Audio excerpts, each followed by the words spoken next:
am typing how do people use money and how do they spend money.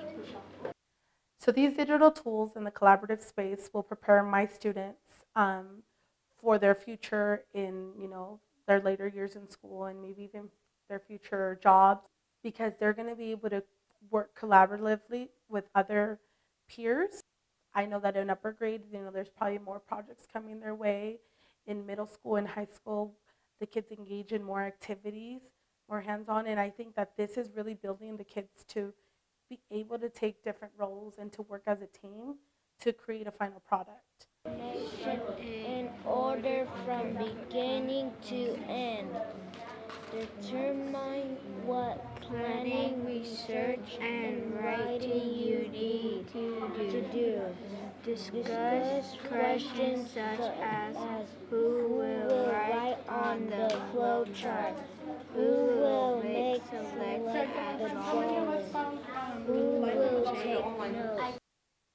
The standards that we were addressing were researching a specific topic using multiple resources, digital and print.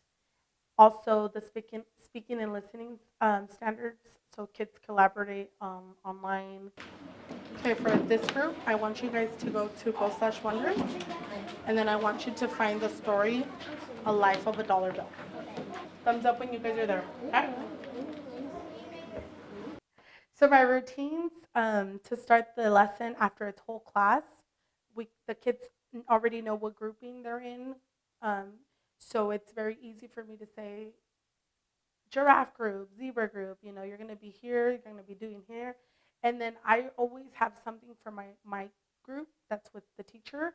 Um, that's something easy that they can hop on while I'm getting the other kids started on something. So they know to go to the back, but they know that there's going to be either like a story I'm going to listen to, or I'm going to go and get on Wonders or Go/TC, a website that we use, something that gives me like 5-10 minutes to get the other kids and kind of make sure that they're in their right spots and they're everything's working, the assignments showing up, so it really it's everyone goes to their groups. Back group knows I will be with them. It's just I'm not going to be with them in 5 minutes. I'll be with them in 5 minutes.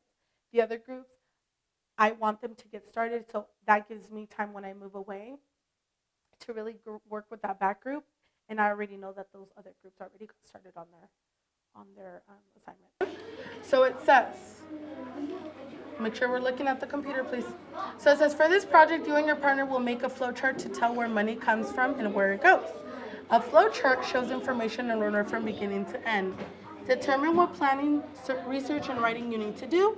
So who's gonna do what? That's what you need to find out right now. Who's gonna who's gonna who's gonna write on the flowchart? Who will pick the drawings? Who will take the notes? They're very familiar with teams, and they know how to go to assignments and kind of read the directions to themselves. There's this task manager role, and she or he, they're responsible for getting the whole team on board and actually on that assignment page. She or he is reading the instructions out loud, and then she kind of guides the kids either to go to files and create a new document, or if the assignment's actually on Teams, like she or he will direct. So then they also know how to use conversations. And I tried where it was whole class conversations, but now I found it easier and more manageable for the kids if I'm busy working and I'm not directing the whole conversation. They have a conversation online within themselves, and they know how to mention each other and ask each other questions. And we talked about like those sentence frames, like if they agree or disagree, so they know that they have to be detailed. Um, from there, they start the conversation, then they go to their actual assignment, and then so there's roles, specific roles for each kid to kind of navigate through that process. Well, because I might not be at that moment in that place, and so this research project, and it goes really well with all research projects because the kids are kind of self-paced and they're out working at their own pace. Where other kids, like in the back, I'm working with them, I'm kind of guiding them more. And then we'll rotate, like the kids that are with me, they'll be able to engage in that learning that other kids already did. Better, awesome. So you have to keep a record to try to do well. But I think go ahead and join them. Just sit next to Michelle. Okay. So personalized learning has really impacted my instruction by making it very clear and very like it's allowed me to target my instruction for specific groups of students. So it starts with the grouping of students. So who's in whose group based on ability, reading ability. It can also be math. Um, I really like to structure my kids in groups. It allows me to, um, like I said, prepare specific lessons and tasks for them to do. And I know that differentiating is very difficult to do, but this has made it easier to differentiate in my everyday instruction.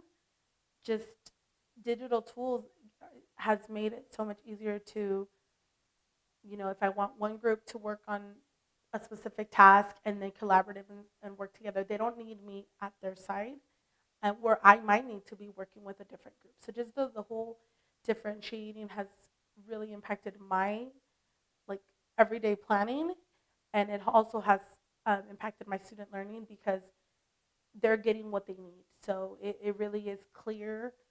I'm not throwing one lesson for all students. I'm kind of getting that lesson and breaking it into chunks.